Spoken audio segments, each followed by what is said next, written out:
cruising right along right after the 2016 SuperRigs truck show here. And we're stepping northbound outside of Joplin. A lot of people probably already recognize this truck and read the lettering on the side of it there. Why don't you go ahead and introduce yourselves? Barry Trucking, Chad and my wife Lisa here. Barry, we own the company, operate out of Medford, Wisconsin. Do a lot of flatbed stuff, done some reefer stuff in the past, but now we're mainly flatbed. Over the years, people have seen you guys in different trucks and whatnot. Give us the history of the trucks that you've had and then work that into what you're running right now. Well, most people didn't know me before, I guess, obviously, the white and purple Kenworth. That was my truck for probably about 8 years. I had a couple trucks in between that I've transformed. We had a white and blue one, was in one of the past videos. Ryan, my lease driver, he was owner-operator of mine, had that. And then we had Shannon LeQuy, had a copper or sunburst orange, I believe it was a 2007 Pete, 379, matching reefer also. And then now we've decided to step it up into the Aero world, into the 386 here that we're in now, and did a major transformation on it, and it's turned out pretty good. Well, 10-4. You know, lots of people like it. I got to see it there at the Mid-America Trucking Show, and of course here at the SuperRigs, and also got to see you there at Wildwood. You debuted it there at Matt's. At those shows, what do people come up to you and tell you that they like the most about your truck there? They like it basically because it's something you really don't see every day. Nothing against hoods at all. They're my favorites too. You know, I've actually got a few of them, but I decided to be a little different, and I've always tried to be, and step outside of the box a little bit and build a 386. I know I'm not the first one, but did my own twist on it, and basically debuted it in Louisville, hoping to get some pretty good reviews on it, and everybody that I've talked to really has been happy with it, and congratulated us on job well done. I'll copy that. You said some twists and doing something different.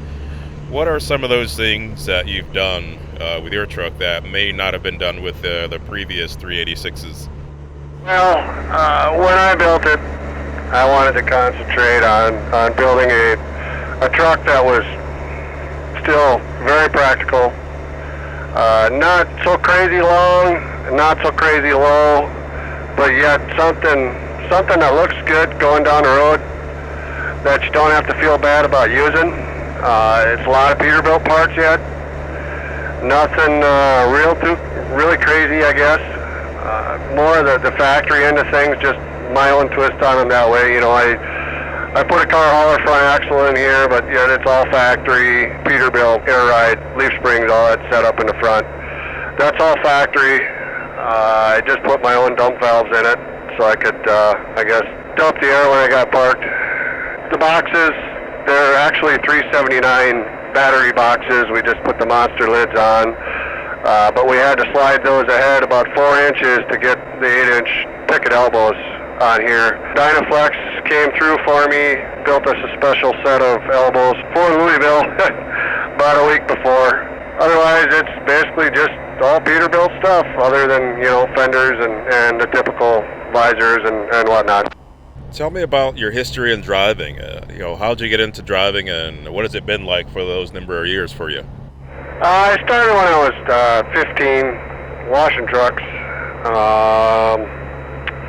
Wash bay got full with too many guys wanting to wash trucks, I guess, at that age, and the place I worked at tried to, I guess, offer me a different position there, and asked if I wanted to be body man or anything like that, and I said, yeah, I'll give it a try, and so I did that for quite a few years before I even graduated, and I started with another trucking company after that. I was a mechanic for how many years, and just wasn't happy with that, and wanted to be my own boss, I guess.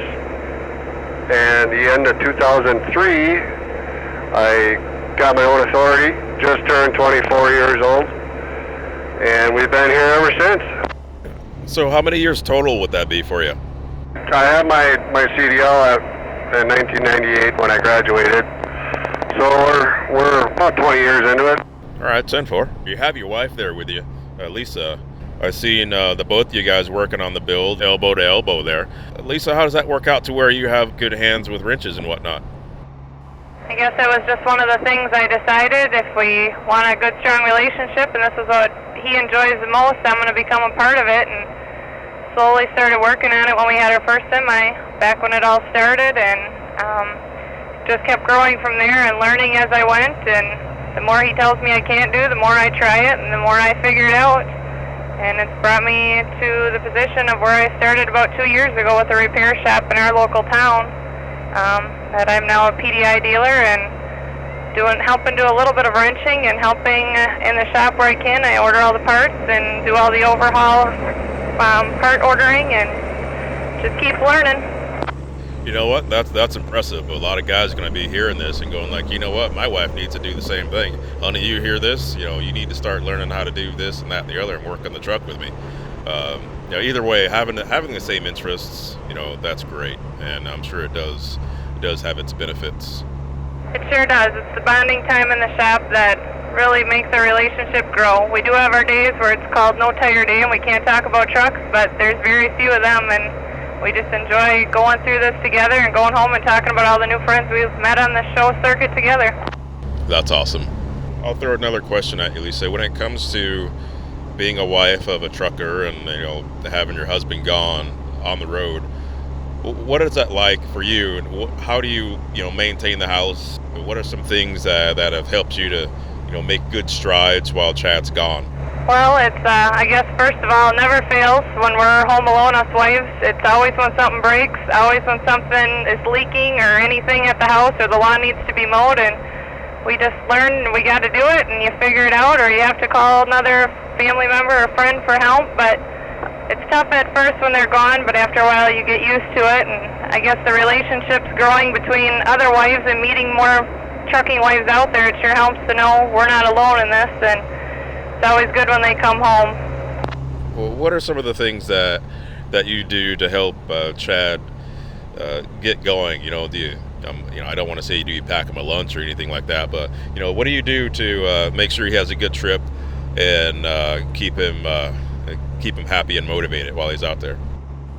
Well, we always try to have some home-cooked meals and spend some time on the patio together and relax, but then getting his laundry done, all that, us wives love taking care of the laundry, but getting all that packed and making sure there's some groceries in the fridge and some leftovers to take along for him, and paperwork organized, because we all know paperwork's always fun, but making sure everything's ready for the next trip out for the week, and then when he leaves, getting all the previous week's paperwork filled out and sent off. More than likely, that's the same operating procedure, the same way that it happens in a lot of houses. It's just nice to hear that. Obviously, there's not a lot of wives in the trucks when I do these interviews, so it's nice to hear that. Thanks for sharing that. Thank you. A lot of people that watch these videos, they leave comments and they go, they say that they've learned some things and they're going to either get their license and start driving, or they want to get their own authority. What are some of the things that you would tell a guy who either A, wants to get his own license, he wants to get a license and start driving, or B, has his license already and he's talking about being an owner operator? What would you tell him from your experience? Well, the biggest thing, I guess, is partly on how I was raised. You keep your head in it, you never give up, and eventually it'll pay off. Some guys might not get their CDL the first go round. It might take them 2-3 tries, which it happens. But you're going to learn a lot out here on your own, more than I guess any experience from any instructor. So it sometimes makes it difficult. But when I was first owner operating, I would say the first 6 months was not easy, but keep your head in it, keep going with it, and and it'll turn around. You know, you're always going to have good days, bad days, but I'll tell you what, I don't regret this one bit. I'm having the time of my life out here. Well, that's great, you know, and I can tell, you know, through getting to know you over the years and getting to know some of the other guys that come out of your same state, out of Wisconsin there. You guys run into Florida a lot. It certainly is nice to get to know guys like yourself that come into Florida. Speaking of which, you said you run refrigerated, so and you run flatbed now. What are some of the things that you find yourself hauling the most?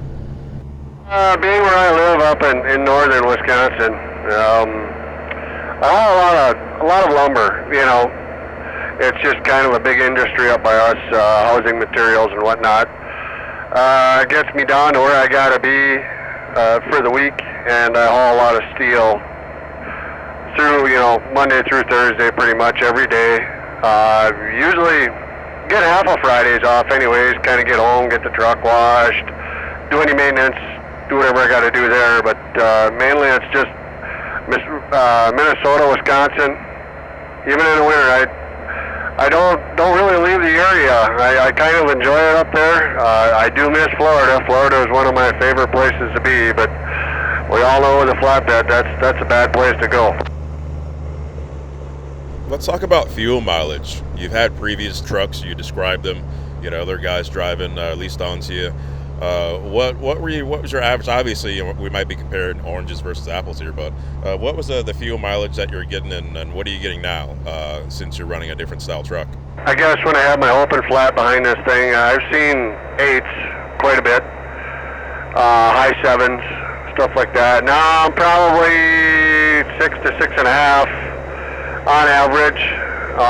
These curtain sides kind of take away everything that you've ever gotten before, so I try and make the best of it, but you know, averaging 70 miles an hour, if I could still get 6.5 with this, it's not a bad setup, you know, being all stretched out and plus pulling the curtain side trailer. I would imagine the curtain side is creating a little more drag. Absolutely. You know, most guys lose from anywhere, I guess, a half mile to sometimes a mile and a half, you know. The wind plays a big factor, the temperature, the load, you know, all that. I heard somebody talking about that over the weekend, and I had no idea. Absolutely. You know, when you start getting into fuel mileage, there's a lot of factors. You know, your motor's got to be running tip top and all that too. You know.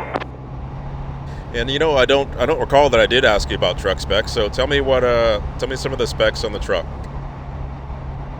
We got a 2012 386 70-inch bunk. 342 rear ends, 18 speed, 5 1/4 Cummins. We've got it PDI'd, my lovely wife helped me out with that. Stage 2 in it is putting about 820 horse down to the ground. Sitting on low pro 24.5 tires, and the trailer is a 2017 Mack all aluminum flatbed, 51 foot long. It's got a 12-foot spread and quick draw curtain setup on it. Well, that's a pretty good setup, and you know, if you're making that kind of mileage with that kind of horsepower, then you know, obviously you guys got it set up right. Yeah, you can have all the horsepower in the world, but if you don't drive it right, it's really not going to benefit. I've always been a firm believer in turning it up and just not using it, you know, and it seems to work out good for me, so I guess I'll keep that approach going. You know, of course, there's times where you either like to show off a little bit going up a hill with your buddies or whatnot, but for the most part, yeah, we just idle down the road. Roger that. Now, truck-wise, do you see yourself this being the last truck that you build, or did you just want to build an aerial truck just for the heck of it, knowing that you might go back to a square hood? I bought one of these.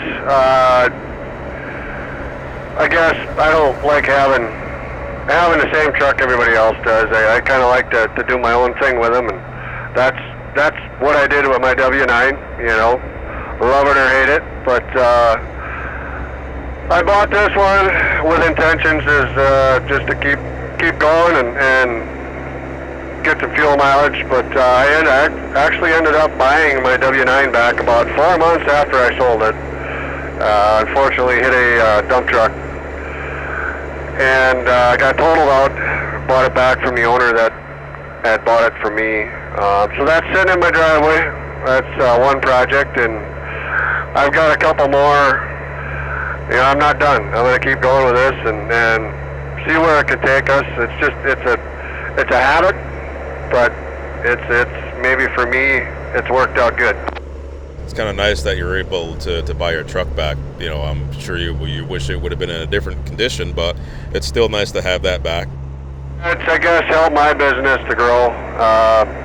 Not so much the trucking side of it, but I guess to get rid of the bank payments. You know, it seems like you build them, you run them for a while, and you always seem to benefit later on down the road. Somebody wants it bad enough, they'll pay you for it. 10-4. Chad, it's been a pleasure talking to you. And Lisa, it's been a pleasure talking with you there as well. And I'm sure we're going to see you at plenty more truck shows here in the future. You guys have a safe trip getting back up the road there, and we'll see you soon. Thank you for everything. We appreciate it. Hey, we really appreciate it, Chris. Have yourself a good day and drive safe. Will do.